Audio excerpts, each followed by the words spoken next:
चलिए हम लोग त्रिभुज, जैसा कि हम लोग पढ़ रहे हैं, त्रिभुज को हम लोग दो भागों में बांट सकते हैं। एक हम लोग भुजा के आधार पर बांट सकते हैं, एक हम लोग कोण के आधार पर बांट सकते हैं। भुजा के आधार पर बांटे तो त्रिभुज 3 प्रकार का होता है। ऐसे कोण के आधार पर बांटे तब भी त्रिभुज कितने प्रकार का होगा?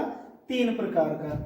भुजा के आधार पर पहला होता है विषम बाहु त्रिभुज, जिसमें त्रिभुज की तीनों भुजाएं आपस में क्या हो? अलग अलग हो। दूसरा होता है समद्विबाहु त्रिभुज, जिसमें दो भुजाएं आपस में बराबर और तीसरी क्या हो भैया? अलग हो।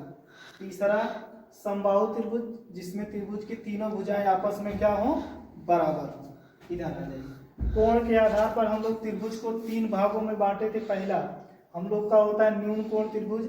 यदि त्रिभुज के तीनों कोणों में प्रत्येक कोण 90 डिग्री से कम हो तो उसे हम लोग न्यून कोण त्रिभुज कहते हैं। न्यून कोण होने की एक शर्त और है कि दो भुजाओं का स्क्वायर करके जोड़ दें तो तीसरी भुजा से क्या होना चाहिए?